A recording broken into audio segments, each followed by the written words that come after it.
Hello, my name is Mark Hermit and welcome in this tutorial. I'm going to show you the effect shown in a very nice video posted on the Lightwave group by Mr. Scott, I think. And that was a wire growing and forming a skull or any kind of object for that matter. So this is Lightwave tutorial and we are beginning in Modo naturally.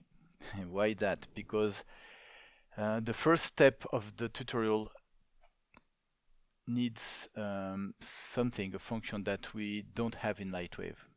We need to draw a curve onto the skull shape. And you can do that with Blender, which is free. You can download it. I choose Modo because I know Modo well. And what we need is the mesh. We need an empty layer, so N for empty layer, new layer. And I'm going to switch to the topology layout where we can draw polygons, curves, any kind of element on the top of the background layer, which is the skull. Right now I'm working only on the top skull for this demo. It's going to be faster. I will use the topology sketch tool, which is very handy because you can draw a curve directly onto the mesh. It's going to be faster. The type, we don't want line or quad or Bezier or anything. We need curves. This is very important. We need curves because the curve will export as curve into Lightwave. And in Lightwave, we can then convert the curve into something else. Precision. It's better to have a very low number here to get lots of vertex on the curve.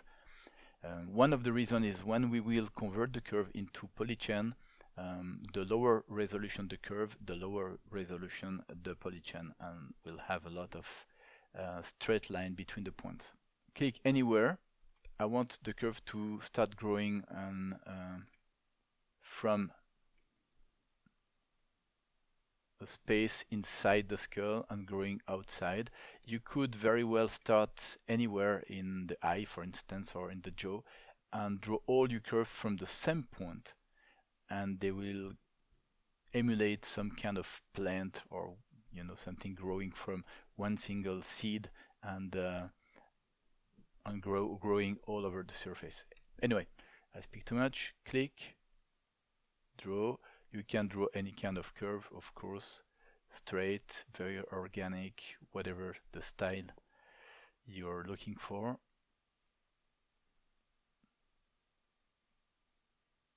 Okay, let go, and this is the first curve. As you can see, it's perfectly glued onto the surface. Same here, click anywhere. Up the cheekbone. Try to make some interesting pattern when you will start growing actually instead of going straight from one point to another one. It's going to be more interesting like that. I tend to add more curve around important feature like the eye socket, the nose, the cheekbone, defining shapes. More curve on this in this area, and less for the skull, for instance, the top of the skull. Or so you can really draw like you would sketch with a pen, draw important feature, and when you're ready, those are my curves. I can select them. You can double check under info to see what kind of polygon you have, and it should be curve. If you have a polyline or anything, it's not going to work. Okay, curves. You click, right click, go to export selected layer and export it as Lightwave object. Once this is done, we'll load this mesh into the modeler. Let's load the mesh. Skull, this is the one, I think. Yes, I went ahead and finished the skull, as you can see.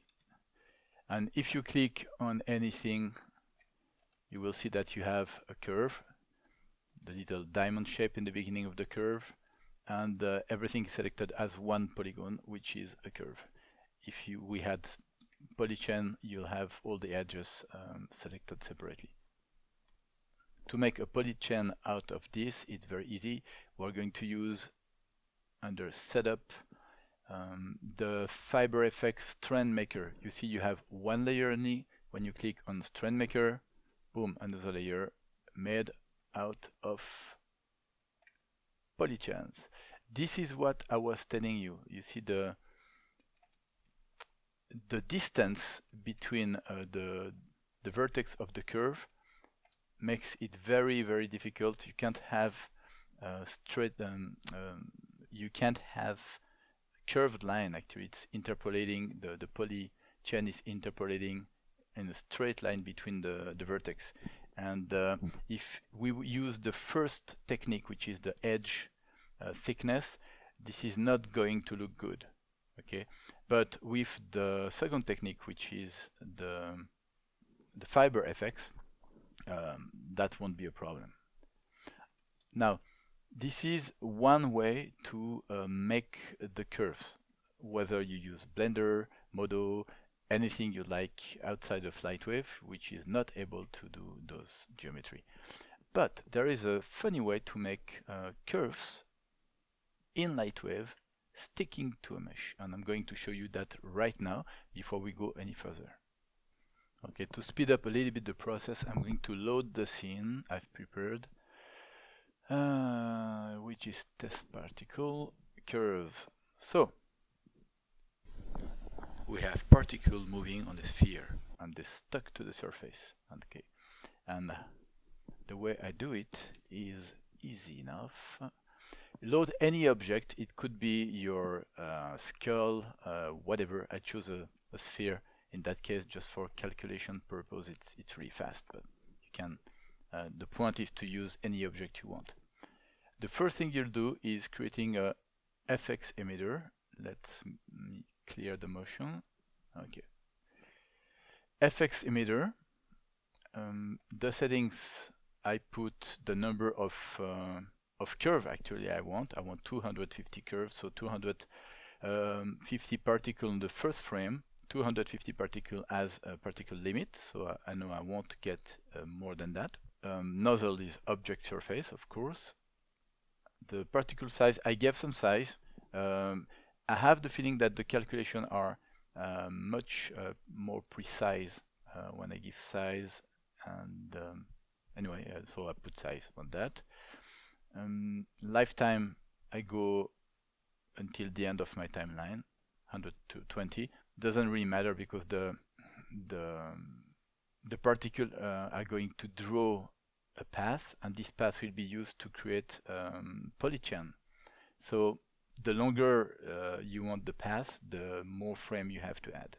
No velocity, no explosion, no vibration, no gravity. You could try with vibration as well, try a few other settings.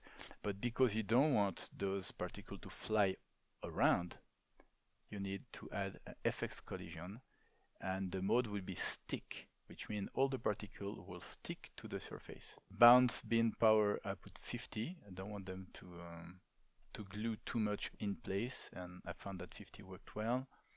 No roughness, of course, no friction. You want them to slide freely all over the surface. And the last and important thing, you have to add a wind. And this wind should be set up like that one. The wind mode, direction. But the magic trick is here under vector. You'll add a procedural texture. I put turbulence. The scale I found, probably my sphere is about 1 meter, so 400 millimeter worked really well for the scale. A little bit of contrast, put 4 frequency. You can play with that as you wish. It's really personal preference and try on error. When it looks good, close. Okay, remove the fall off mode off because we want the wind to affect all the scene. And the power, I found that 1000% in my case worked really well. That's about it. All you have to do then, let me get back to the sphere, is calculate. You can see, one thing, yes, I forgot, the wind. I animated the wind. As you can see, I just rotated the wind mesh a few times to give more randomness to the direction of the particle. So once you're happy, you need to save the motion. And this is very important because the way we produce the polychains is through a plugin which will convert the particle curves, the particle path into polychains. So when we get back, we create a new scene. The plugin is called Fx to polychain. Fx is the particle format when you save them. So type 3 Fx to particle to polychain. I'm going to pick my file, which is dynamic particle curve. Very important setting, poly at start, because you need to be able to select the first point of the polychain. This is very important. You'll see why in a minute. Step percent 100, everything is fine. Boom. And this is our polychain.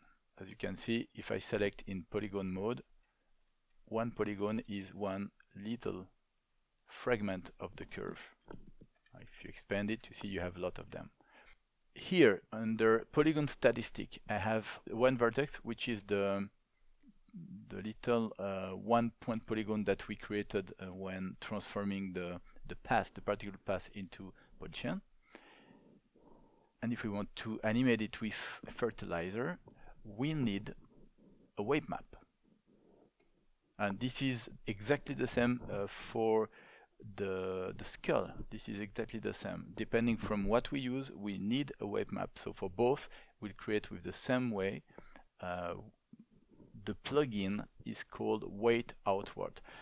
I'll add links to all plugins, and in the case of Fertilizer, as the website seems to be down, I'll add the plugin ready to download directly. But for the rest, I will just put the link to the Lightwave page or the developer directly. So Weight Outward, I need to select, once again, I need with the little plus, select my one vertex polygon, because the plugin needs to know from where to start. Okay, we'll start from the first point of your curve up to the end. Weight map, I keep the standard name, strand weight map, which is fine. We want to expand, which means from the first point we want to expand to the last one. 0 to 1, 1 being 100% of weight. And important, you have to check max step scan, because no polychain has the same number of vertex. So if you don't do that, it will stop after, I don't know, 10, 20 steps, and the rest of the length won't be calculated. You click OK, and it's going to do all the job for you. It should always be the case with computers. They should work for us. Okay, it's done. Once it's done, you can save this. And of course, we need to do exactly the same with the polychain produced from the skull. Same thing. Let's go to the first one vertex, because the fiber FX converter StoneMaker does make one point polygon in the beginning. You see that I don't have so many curves here. I have 132 curves for the whole skull. So same thing here, go under Weight Outward, same settings, OK, and it will produce the weight map for you. Once the layout, you need to load the mesh we just finished, which is a curved skull to toe in my case. Let's put the light out of the way. While I'm here, I could already convert the light into something else. Let's put an area light, scale it up, and put it above. Okay, I might need to increase a bit the size. We'll see that later. Why am I doing the light right now? Because if you go to the render properties, we don't need global illumination. It will speed up the VPR, and especially because we are going to create metallic wires. Metal exists because of its reflection, and the GI has very little role to play into the final look. So it's just going to take time to render for nothing. The rest I can leave it on default for now. If you want to increase reflection sample or anything later, you will. For now, just let's focus on speed. Which are the ways I can transform those curves into growing curves? We have two ways. I'm going to start with that. The first way, let's hit P for properties, is going to use a plugin from dpkit. dpkit, if you are uncertain of what it is, you can type dpkit Lightwave and it will bring you to its page. The kit is not all. If you go up one level, you have actually filters, procedurals, a lot of things. If you don't know what dpkit is, you really have to go there and check for yourself and download. It's really great add-on to Lightwave. Actually, once you know it, you can't really live without it in Lightwave, at least. Anyway, I'll let you go through all the detail if you want. Go to download, and you download the Lightwave version.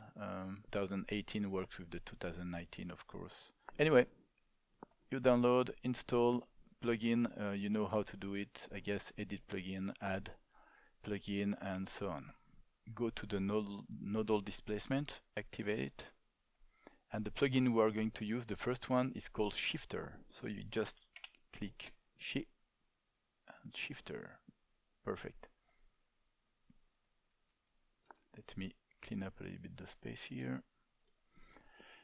The way Shifter works, it's easy. You connect delta to input and everything is gone. Okay, why? Because the shift value is what makes the curve grow.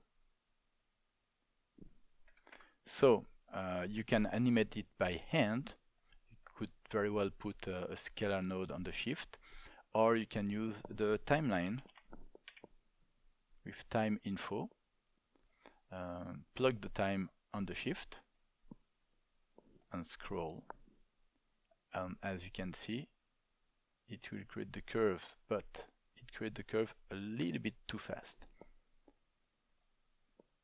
So we need a scalar multiply, put that, or divide if you want, that's exactly the same thing, and I will multiply by 0.02 and see what's going on. Okay, now we can see the curve growing slowly enough that we can see them, but there is something strange. If you see, it's like pumping, you know, inflating and deflating. And if you look carefully, this plugin will start with the first curve, and in the end of the first curve, switch to the second one. And this is where we get a problem. It's because between the end of the first one and the beginning of the next one, we have a straight line. The problem is easy to fix. Double click on the shifter and choose the option from top. And it fixes both issues. You see now it's stable, it doesn't flicker or move, and everything works as expected. You can set up the maximum range you want. Okay, and if this is not finished by 200 frames, what you can do is, instead of using constant number, create a constant scalar. Sorry. plug the scalar instead and animate the number. So we'll start with the very first one, 0.02, a little bit before 200, so it's going to stop and stay there a few seconds. Put dot 2 just to see the difference, and we can smooth in, smooth out, so that the action starts slowly and end up slowly as well. Okay, so I'm done around 127. I could probably lower a little bit the last number. Once you're happy, you can play the animation.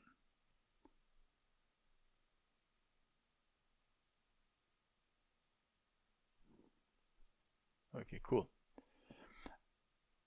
Now the other way we can grow those curves is by using the SG Fertilizer plugin. Same thing, it's in the modifier, but we can turn the nodal displacement off. We can use the SG Fertilizer. Once you download it, of course, you just add it. Wave map is the wave map we created before, and the progress bar is right here. And we need to animate it, so we start at 0. You can see there is nothing, and we end at 170, around that. Value is 100%. Again, smooth in, smooth out, and this time all the curves grow at the same time.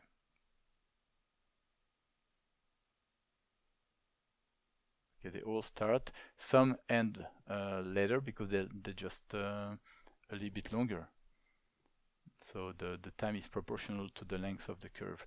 You have different weight interpretation relative time at arrival. We change the way they grow.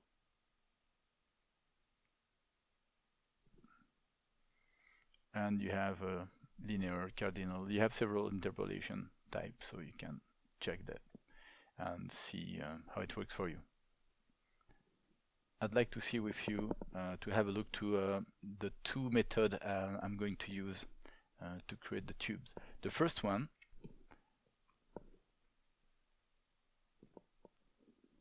takes place on the edge object property, edge tab, and you can increase the particle edge thickness. Okay, maybe that's a little bit too much. That's a bit too much. 5. Now you can see that everything is black because I turned off, like I said, the global illumination. If I turn it on, you can see it again. Okay, nice. But in that case, it means that the light isn't strong enough, maybe. Yes, we can start seeing the effect, so we can increase it. Okay, let's try 500. For now, it's cool. You can see the tubes. Of course, like I said, because we used low resolution curves, the polychain goes straight from one point to the next one. The interpolation isn't as smooth as the curves. You need to plan in advance and make curves with more points.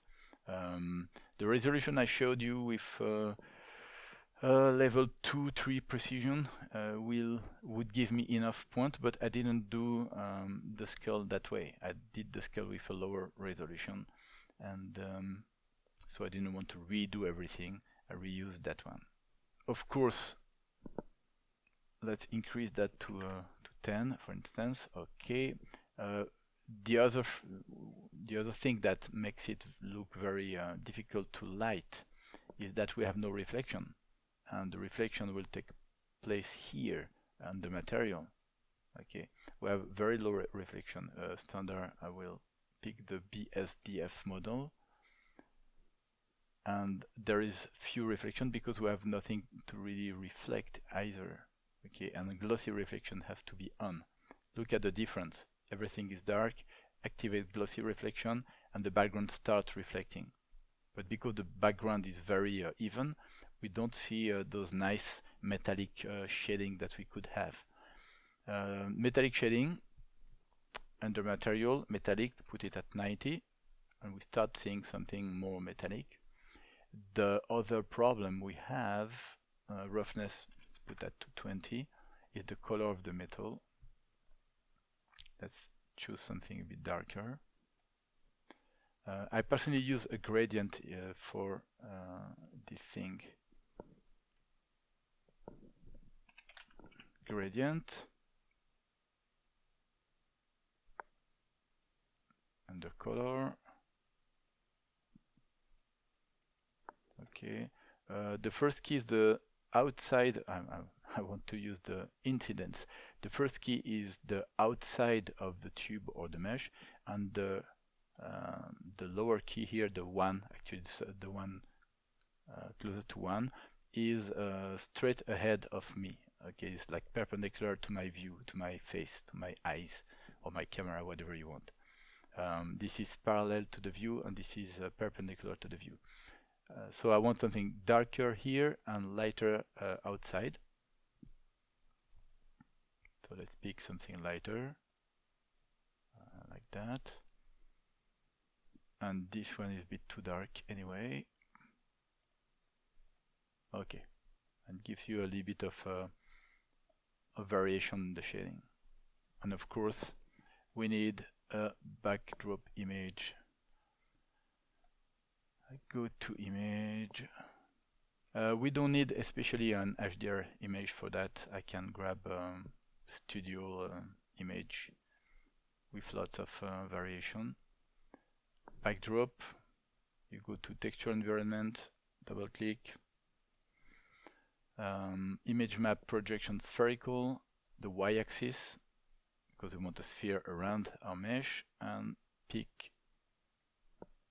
the image we just loaded. And this is a bit annoying to see the image in that case.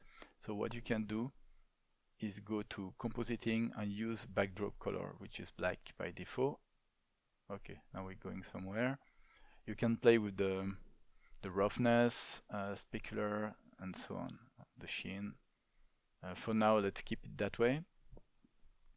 This is one way we can shade this object. Let me save everything. We might keep some settings. The other way is not by using the particle line pixel thickness, but the fiber effects.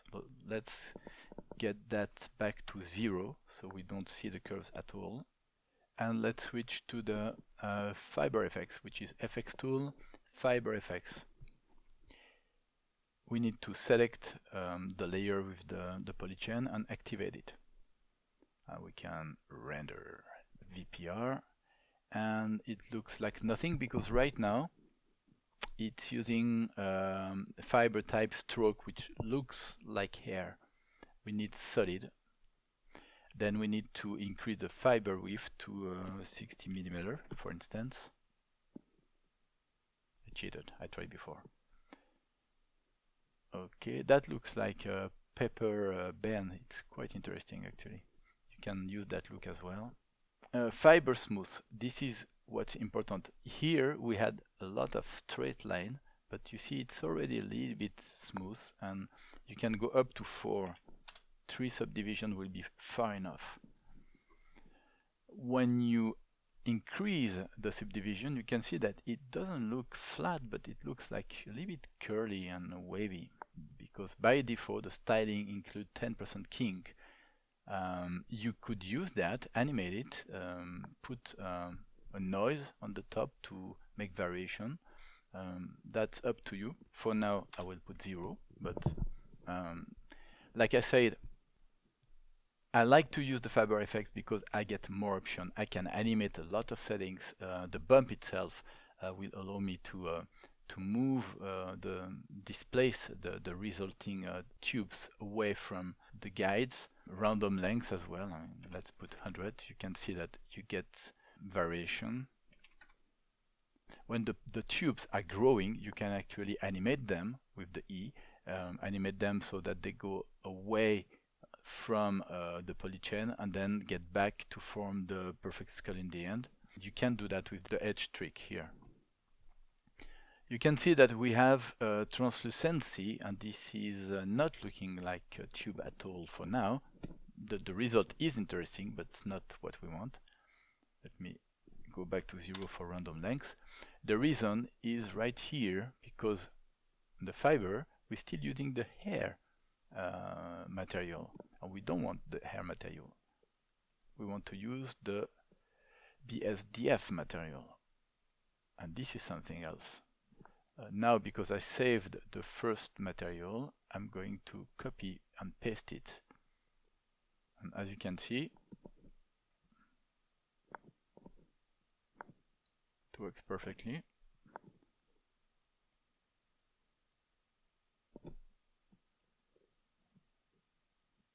Of course, you need to play with the different settings if you want to animate it. And with the material, you need to refine it, obviously, because this is very flat, shaded. We can add more to it, even fractal noise to make roughness difference. And I really like to use the incidence, gradient incidence as well. So now what?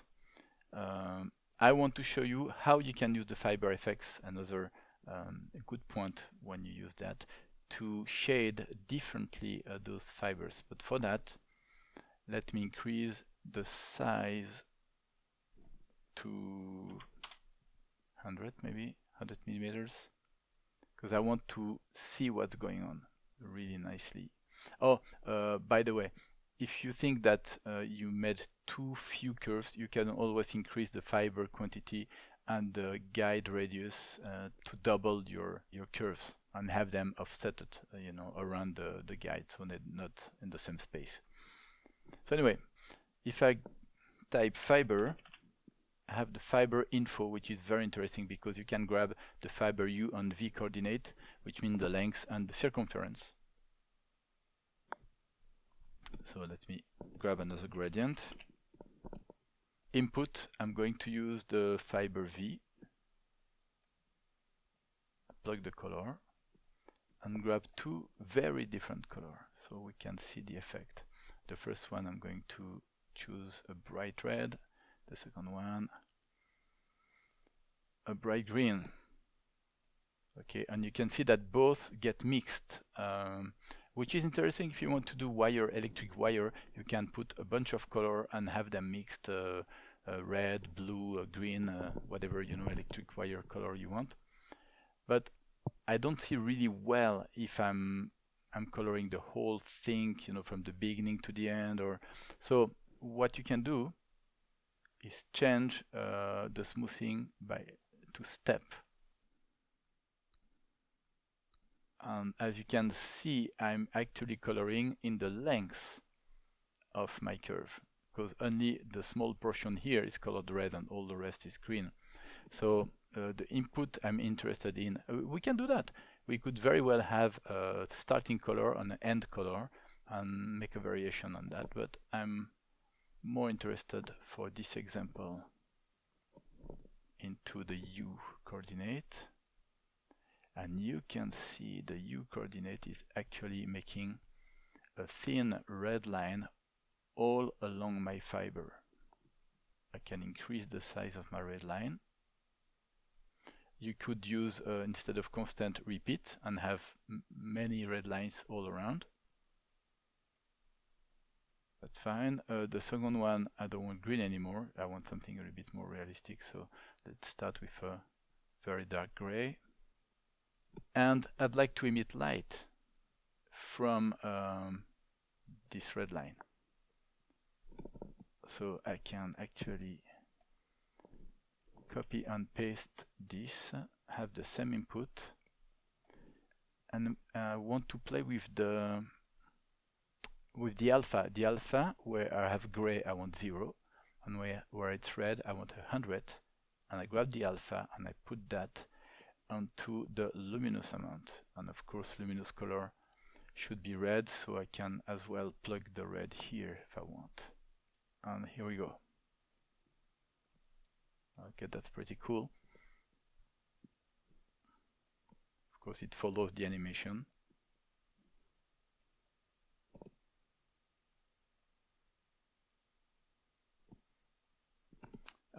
If you render, it's a good idea to save the luminosity channel. You can then add a glow in the post-prod, or you could use the glowing directly inside Lightwave with the glow, traditional glow, or the corona, for instance. But I like to do that in post, have more control.